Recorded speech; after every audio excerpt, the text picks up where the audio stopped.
Está a começar o Café Literário, o seu programa que lhe permite viajar no mundo da literatura.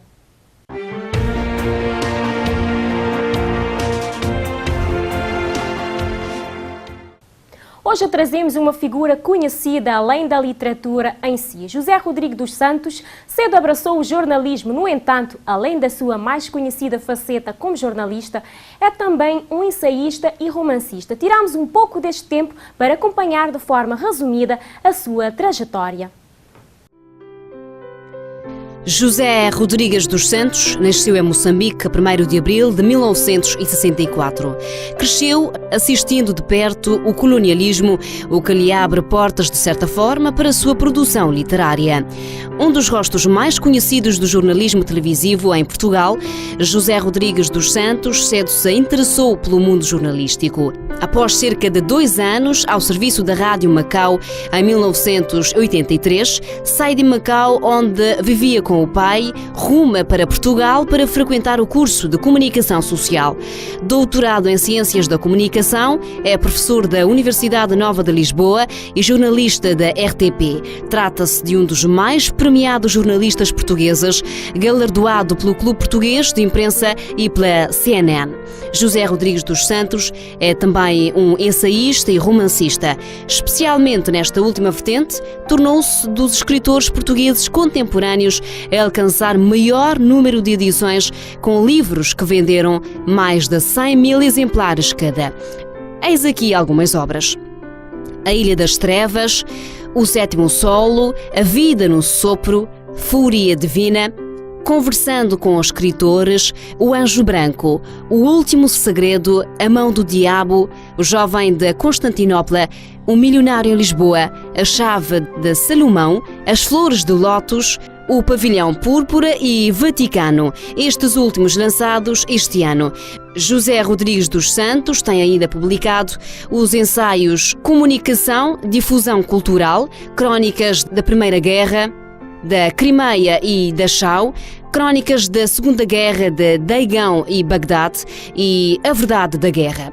O jornalista conseguiu ainda outro acordo obtido pelo autor e pela Gradiva com o Gotham Group, uma empresa de Los Angeles ligada às principais produtoras de Hollywood, tal como Century Fox ou a Universal Studios, com o objetivo de adaptar o seu livro ao cinema. A acontecer a adaptação de O Códex 632 para o cinema, José Rodrigues dos Santos será o segundo autor português a seguir a José Saramago com o ensaio sobre a cegueira, a ver uma obra ser transposta para o cinema pelos estúdios da Hollywood.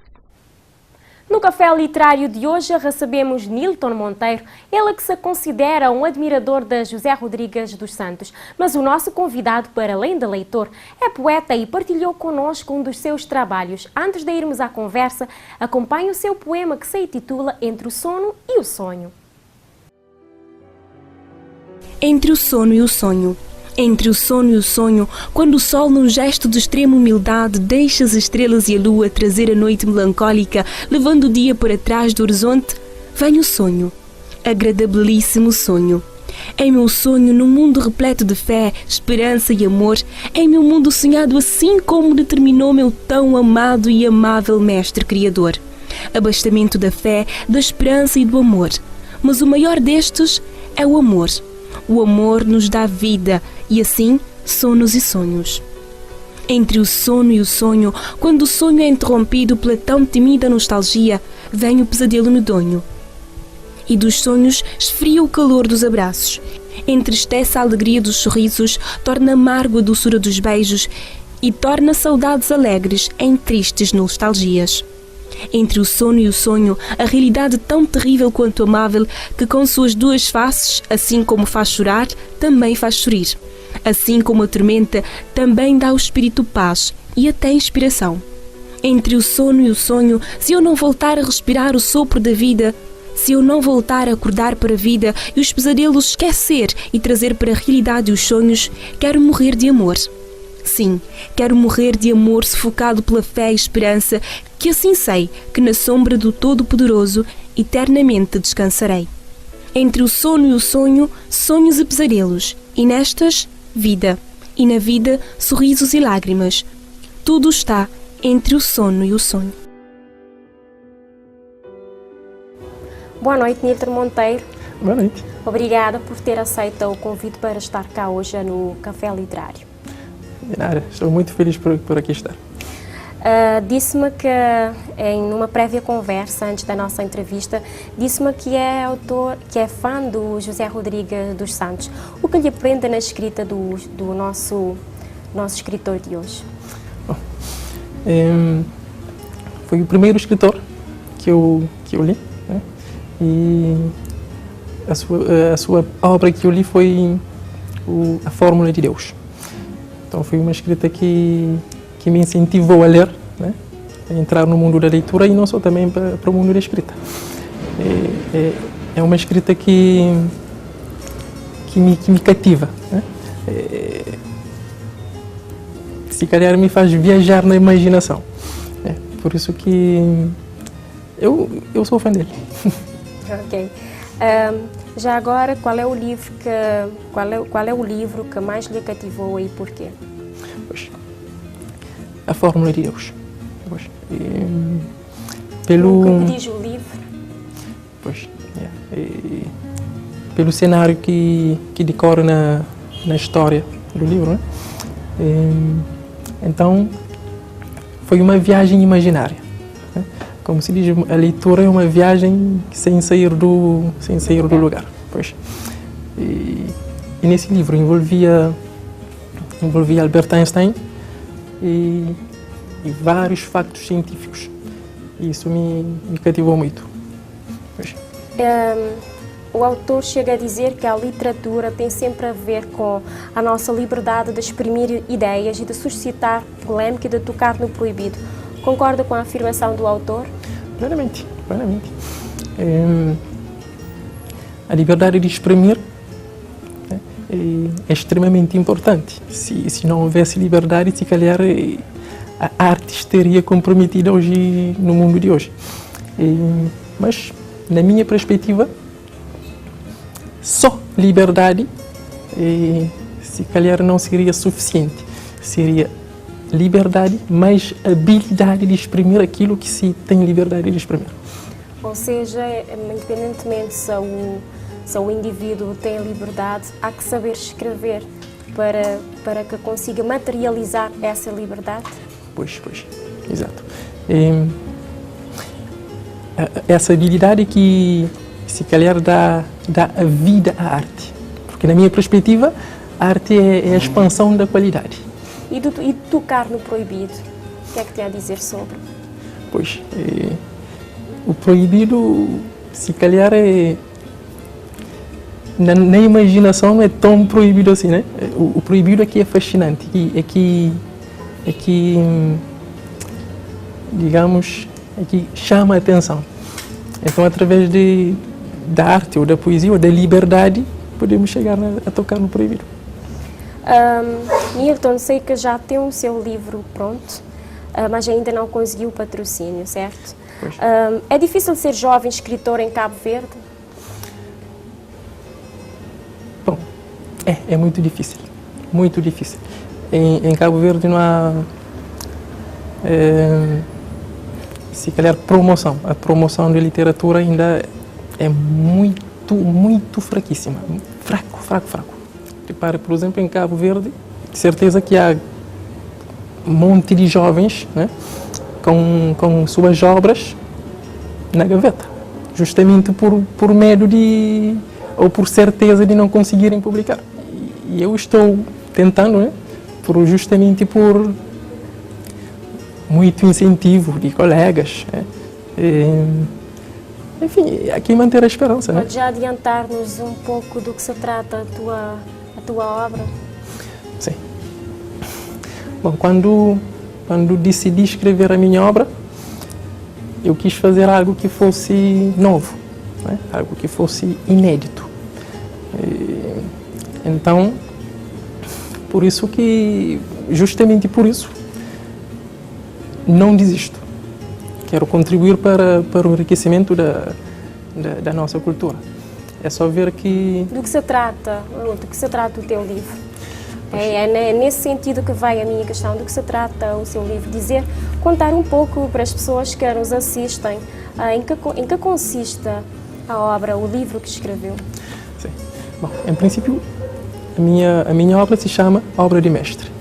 Sim, a Obra de Mestre basicamente fala sobre amor, né? Mas, contudo, quando se fala sobre amor, ainda há muito preconceito em volta do amor. Porque preconceito em volta do amor? Pois, porque todos têm tendência de ver o amor como algo que é romântico, né? Mas o amor tem outras vertentes que não seja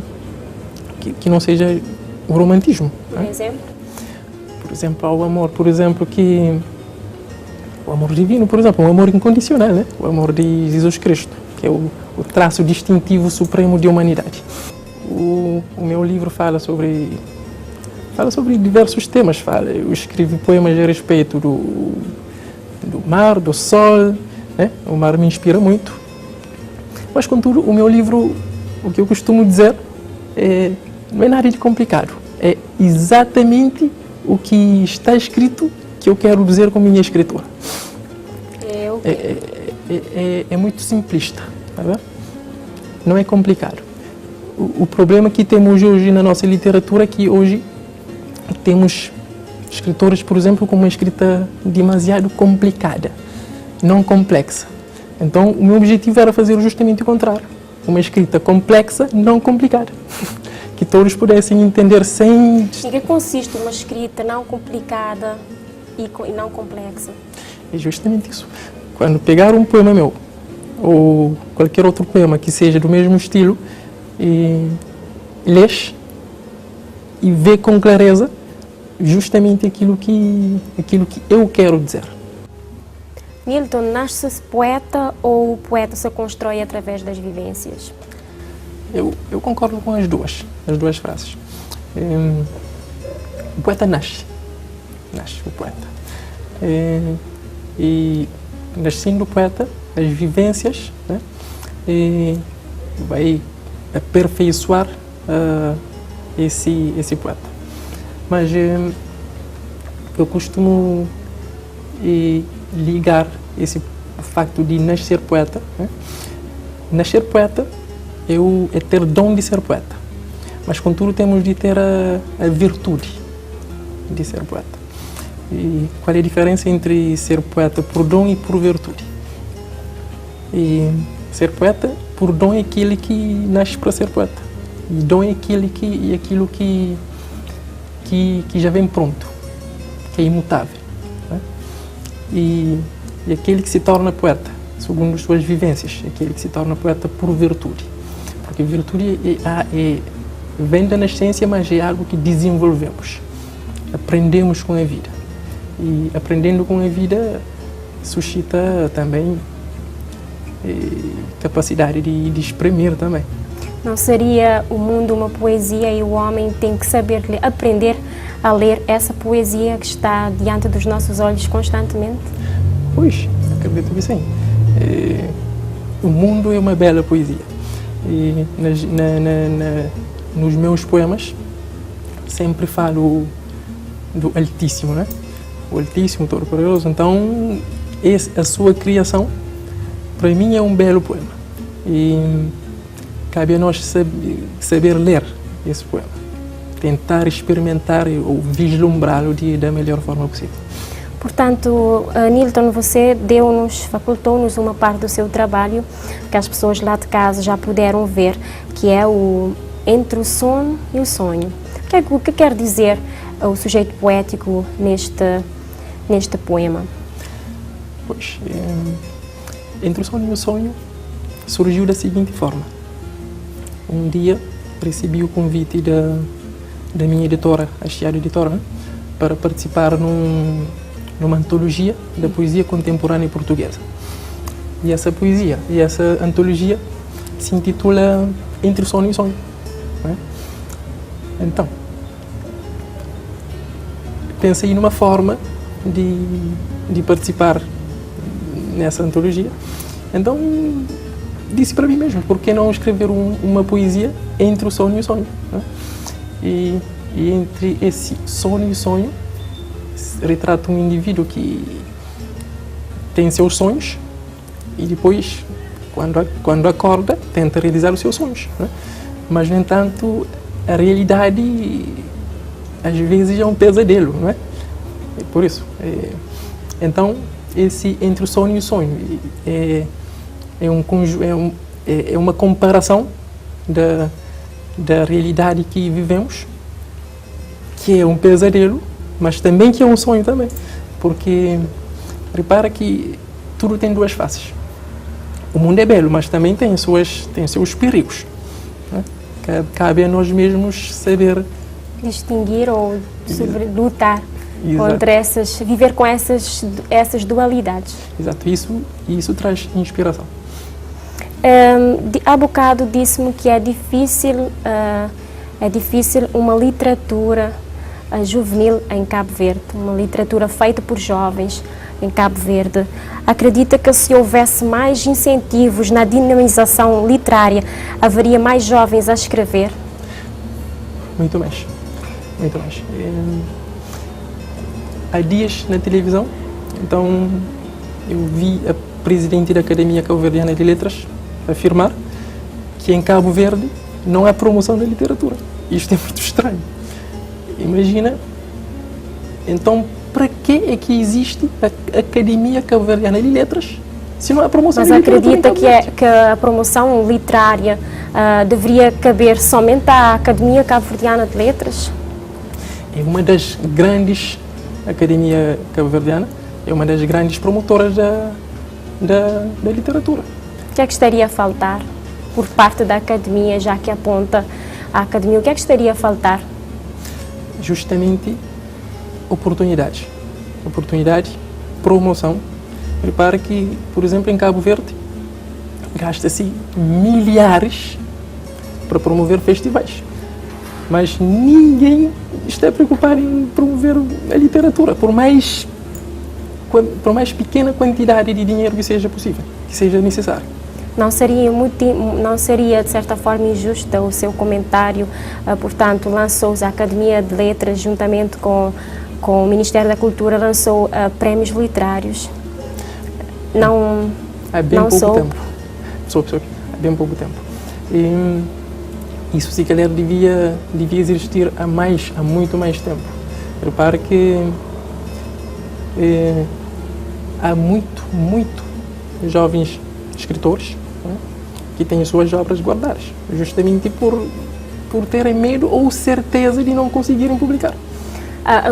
Essa questão de não conseguir publicar é um motivo financeiro ou há outros motivos que impedem os jovens de publicar, de mostrar ao mundo o que saem da sua pena? Pois, essa questão é um bocadinho, se calhar, tanto quanto sensível.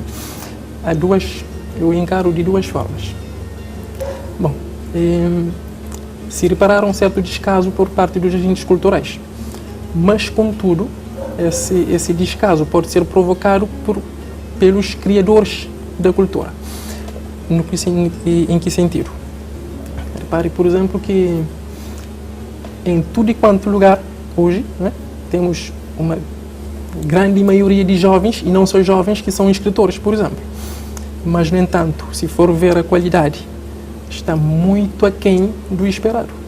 Então, se calhar, isso pode provocar falta de confiança nos agentes da cultura.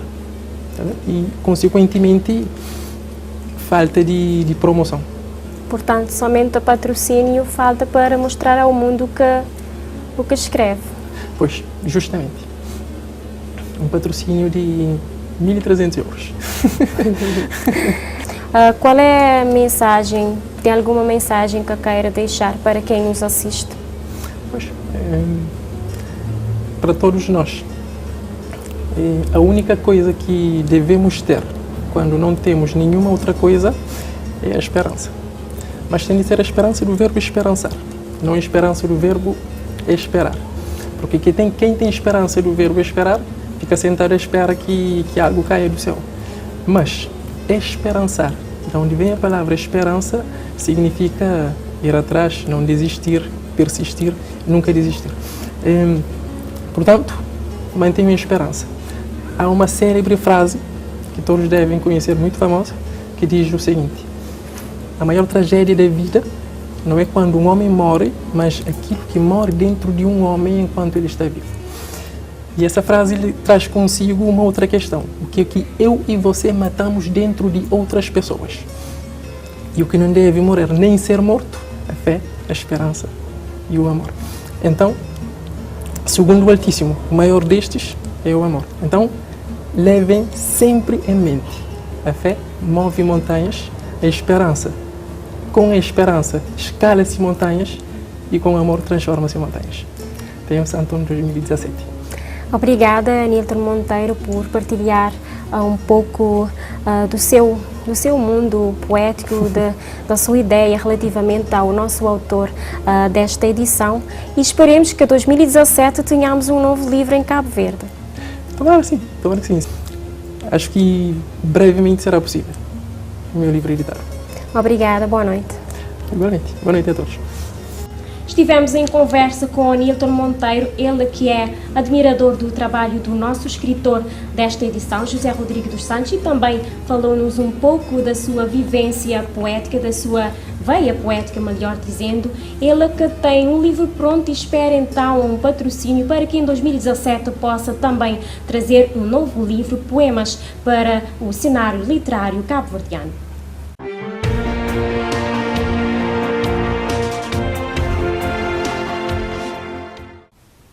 Bob Dylan fez história ao conquistar o Prémio Nobel da Literatura 2016.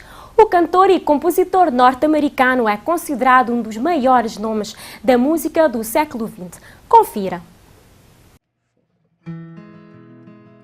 Bob Dylan nasceu nos Estados Unidos no ano de 1941. Cresceu em uma família judaica de classe média numa cidade mineradora. A sua relação com a música começou cedo. Na adolescência, tocou em diversas bandas, dedicando-se à tradição da música americana, especialmente ao folk e ao blues. O primeiro livro lançado por Dylan sem ser uma coletânea de suas letras foi o volume de poesias experimentais Tarântula de 1971. 2 anos mais tarde, saiu Writing and Drawings com textos e desenhos. Ele é autor ainda do best-seller autobiográfico Chronicles Volume 1 de 2004. A ideia inicial é que a autobiografia teria outras 2 partes que não chegaram a ser editadas. Bob Dylan Songbook, em 1965. Bob Dylan Himself, His Words, His Music, 1965. Bob Dylan A Collection, em 1966. Bob Dylan The Original, em 1968. Poem to Joni, The Songs of Bob Dylan, from 1966 to 1975, em 1976. Lyrics, 1962-1985, em 1985, Bob Dylan Anthology, em 1990. Drawn Blank, em 1994, são exemplos da sua produção literária. Embora a opção por músico soa incomum, a Academia justifica sua escolha por Dylan criar novas expressões poéticas dentro da grande tradição americana. Alega ainda que a sua influência de Bob na música contemporânea é profunda. Dylan gravou um grande número de álbuns que giram em torno de temas como a condição humana, poética e o amor. Levamos até si neste instante as nossas propostas literárias desta edição, que nos chega da plataforma digital Portal da Literatura, que elencou os top 5 de vendas em Portugal. Vaticano. A obra de José Rodrigues dos Santos, que é o nosso escritor de hoje, foi uma das mais vendidas em Portugal. A obra retrata um sequestro do Papa após um comando do Estado Islâmico entrar clandestinamente no Vaticano. Com este rapto desencadeia-se o caos, gerando conflitos. Harry Potter e a Criança Amaldiçoada, segundo o Portal da Literatura, foi uma das obras mais vendidas. O livro da famosa autora da saga do bruxo Harry Potter conta as histórias do filho de Harry que tem dificuldades em aceitar o legado da sua família. O livro Só Nós os Dois, do autor Nicholas Sparks, se afigura também no top 5 de vendas em Portugal. A obra retrata a vida de um jovem viúvo que tende a ultrapassar as dificuldades e cuidar da sua filha. Um livro de sentimentos, anseios, conforme explica o site Portal da Literatura. É um retrato da experiência simultaneamente aterradora e gratificante de ser pai solteiro. Os Labirintos dos Espíritos, um livro do autor espanhol Carlos Zafón, está no 3º lugar do top do site literário, que descreve a obra como sendo uma história eletrizante de paixões, intrigas e aventuras. O livro Sentir, a obra da apresentadora Cristina Ferreira, é a segunda na liderança. Trata-se de um livro de memórias com muitas revelações na busca determinada de um sonho. Chegamos ao fim do programa de hoje, espero que tenha sido do seu agrado. Foi um gosto pensar que esteve sempre do outro lado. Fique bem, de preferência na nossa companhia.